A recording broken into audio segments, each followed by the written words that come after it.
جہان تازہ کی افکار تازہ سے ہوتی ہے نمود، کہ سنگ و خش سے ہوتے نہیں جہاں پیدا۔ جہاں بانی سے دشوار ہے ترکار جہاں بینی، جگر خوں ہو تو چشم دل سے ہوتی ہے نظر پیدا۔ ہزاروں سال نرگس اپنی بے نوری پہ روتی ہے، بڑی مشکل سے ہوتا ہے چمن میں دیدہ بھر پیدا۔ ہم آپ کو اپنے چینل انفارمیشن انسائیکلوپیڈیا میں خوش آمدید کہتے ہیں۔ ناظرین، آج 10 ستمبر 1920 کا دن ہے۔ آج کے دن کے حوالے سے معلومات، آج ہم ایک شہید کا ذکر کریں گے، شہید کے آخری دن کے حوالے سے جو انہوں نے دن گزارا اس حوالے سے گفتگو کریں گے۔ تو شروع کرتے ہیں آج کی ویڈیو۔ 10 ستمبر 1965 برقی کے محاذ پر یہ دشمن نے 5 دن کے اندر اپنی پوری طاقت لگا دی، لیکن BRB پار نہیں کر سکا۔ بھارت کے لیے تو عزیز بھٹی ہی کافی ہے۔ 10 ستمبر 1965 کا سورج طلوع ہوا، میجر صاحب نے پوری رات اضطراب میں کاٹی۔ اجالا ہوتے ہی انہوں نے دوربین آنکھوں سے لگا لی۔ دور جھاڑیوں میں دشمن کی گاڑیاں متحرک تھیں۔ میجر صاحب کو یہ حرکت خاصی خطرناک لگی۔ انہوں نے مقام کا ٹھیک اندازہ لگایا اور فائرنگ کا حکم دیا۔ گولے ٹھیک نشانے پر گرے۔ آگ اور دھماکے بیک وقت ظہور میں آئے۔ دشمن کی گاڑیاں فضا میں کھلونوں کی طرح جلتی اور اچھلتی اور تنکوں کی طرح بکھرتی گئیں۔ اس تازہ کامیابی کے بعد بری فوج کے کئی اعلیٰ افسران دوپہر کے قریب میجر عزیز بھٹی کے مورچوں پر آئے اور یہ دیکھ کر حیران رہ گیا کہ گنتی کے جوانوں نے دشمن کے اب تک ایک بار نہیں کئی بار چھکے چھڑائے تھے۔ میجر عزیز بھٹی کو آرام کے نام پر محض چائے کا کپ پیتے دیکھ کر ان کے سینے مزید فخر سے پھول گئے۔ ان افسران کی موجودگی میں شب و روز بیدار رہنے کی باعث اپنی مد بری اور متوازن آنکھوں سے میجر صاحب مسلسل دشمن کے ٹھکانے پر دوربین سے نگاہ رکھے ہوئے تھے۔ افسران اپنے ناقابل تسخیر میجر راجہ عزیز بھٹی اور ان کے جوانوں کے حوصلے بڑھا کر یہ اطمینان لے کر لوٹ گئے کہ ان جوانوں کی موجودگی میں دشمن کبھی اپنے ناپاک عزائم میں کامیاب نہیں ہو سکے گا۔ دن کے 3 بجے تھے جب میجر صاحب نے برقی خرد کی طرف سے کچھ بھارتی ٹینکوں کو اپنی جانب آتے دیکھا۔ انہوں نے اپنی دوربین سے دشمن کی نقل و حرکت کو جانچا، اپنے توپ خانے کو فائرنگ کا حکم دیا۔ اگلے 1 منٹ میں 6 سے 5 بھارتی ٹینک پاکستانی گولہ باری کے نتیجے میں فنا ہو کے گھاٹ اتار دیے گئے۔ آخری ٹینک نے بھارتی بھگوڑوں کی تقلید کی اور اپنے ساتھیوں کی عبرتناک تباہی کی داستان سنانے کے لیے بھاگ نکلا۔ اسی وقت میجر صاحب نے گاؤں کے ٹیوب ویل کے قریب بھارتی فوجیوں کو تیزی سے ادھر ادھر بھاگتے دیکھا۔ یہ کوئی ایسی بات نہ تھی جسے نظر انداز کیا جاتا۔ صورتحال واضح نہ ہونے پر اللہ کے بھروسے پر توپچیوں کو اس طرف گولہ باری کا حکم دے دیا گیا۔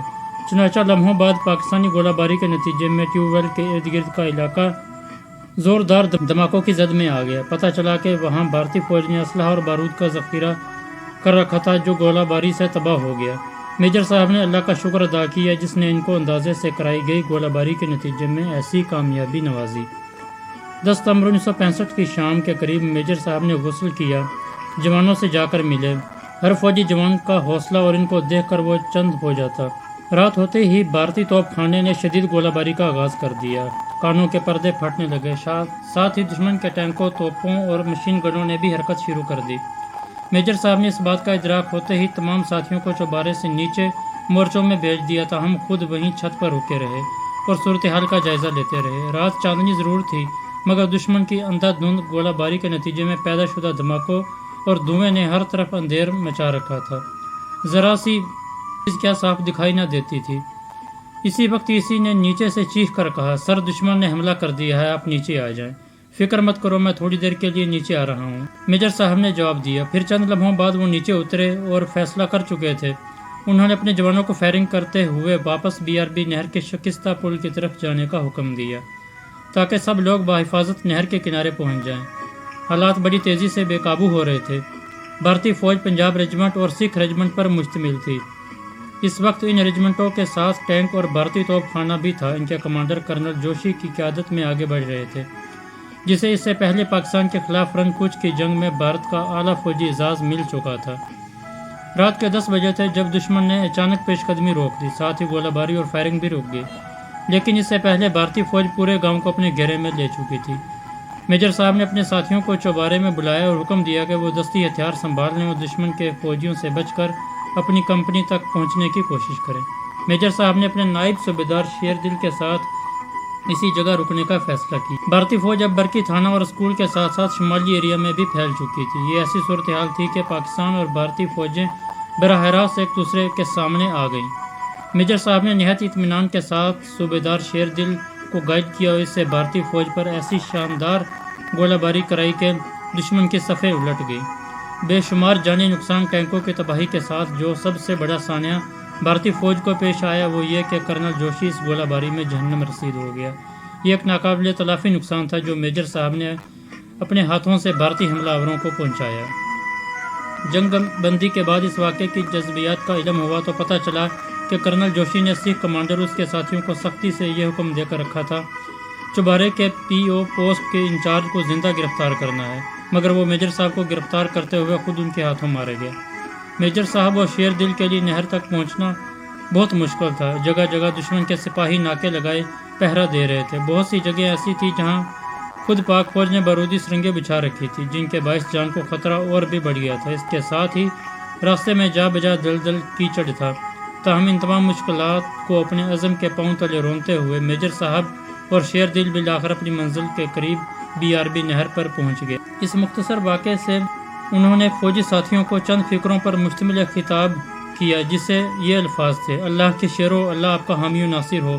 آج ہم کفر سے اسلام کی جنگ لڑ رہے ہیں۔ جو ہم سے شہید ہوا وہ کامیاب ہوگا، کیونکہ مسلمان سب سے بڑی خواہش شہادت ہے۔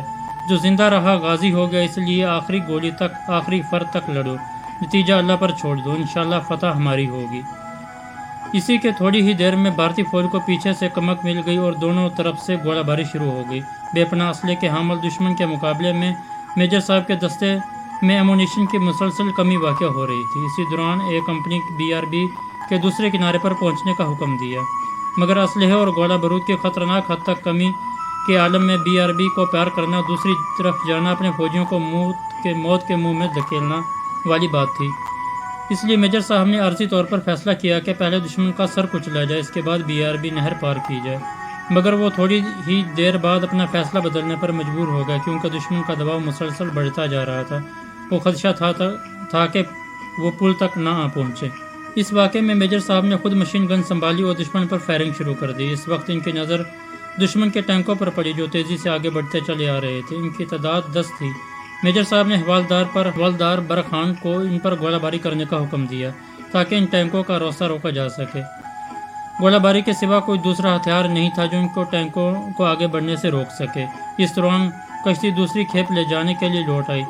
باقی کے تمام جوان کشتی میں سوار ہو گئے تو سب سے آخر میں میجر صاحب نے کشتی میں قدم رکھا۔ دوسرے کنارے پر پہنچ کر میجر صاحب نے اپنے ساتھیوں کو نہر کنارے پوزیشن سنبھالنے کی ہدایت کی اور خود نہر کے کنارے سڑک پر کھڑے ہو کر دشمن کی نقل و حرکت کا جائزہ لینے لگے۔ میجر صاحب اسی جگہ پر کھڑے تھے۔ ایک دوست انور منیر الدین ان کے تلاش میں وہاں پہنچے۔ دونوں بڑی گرم جوشی سے ملے۔ انور، ایک کام کرو گے میرا؟ میجر صاحب نے اس سے گلے ملنے کے بعد پوچھا۔ ضرور، کہو کیا کام ہے؟ انور منیر الدین نے جلدی سے کہا۔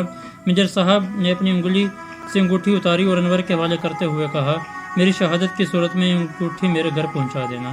اور عجیب سی نظروں سے میجر صاحب کو دیکھا اور دوبارہ ان سے لپٹ گیا۔ ان کا دل کہہ رہا تھا کہ یہ میجر صاحب سے ان کی آخری ملاقات ہے۔ جنگ کو 5 دن گزر چکے تھے۔ ہر طرف گولہ بارود کی بو، گولیوں کی آوازیں، حد نگاہ تک فضا میں تیرتے شعلے تھے، اور بس ان سب کے ساتھ زخمیوں کی چیخ و پکار، مرنے والوں کی ہچکیاں کسی بھی آدمی کو پاگل کر دیتی ہیں، مگر شہادت کی آرزو میں کٹ مرنے والوں کے لیے معمولی باتیں ہوتی ہیں۔ جب عزیز بھٹی زندہ ہے، بھارت کے لیے لاہور ایک خواب ہی رہے گا۔ کیسے کیسے ماؤں کے لال اس وطن پر ہمارے مستقبل کے لیے قربان ہوئے۔ عزیز بھٹی، ہم عزیز بھٹی کے ایک سپاہی کا بھی قرض نہیں چکا سکتے۔ عزیز بھٹی تو بہت دور کی بات ہے۔ اللہ تعالیٰ تمام شہداء کو جنت میں اعلیٰ و عرفہ مقام عطا فرمائے۔ ناظرین، میجر عزیز بھٹی کے حوالے سے جو آخری لمحات، آخری دن انہوں نے گزارا، اس حوالے سے جو میں نے آپ کے ساتھ معلومات شیئر کی ہے، امید کرتا ہوں آپ لوگوں کو پسند آئی ہوگی۔ اگر آپ لوگوں کو ویڈیو پسند آئی ہو تو لائک کر دیں، میرے چینل پر نئے ہیں تو سبسکرائب کر دیں، اور اسی طرح کی اینیورسریز، برتھ ڈے اور تاریخ میں دن کے حوالے سے معلومات جاننے کے لیے پلیز میرے چینل کو جوائن کیجیے گا۔ اللہ تعالیٰ آپ کا اور ہم سب کا حامی و ناصر ہو۔ اللہ حافظ۔ پاکستان زندہ باد۔ پاکستان اللہ تعالیٰ قائم و دائم رکھے۔ اللہ حافظ۔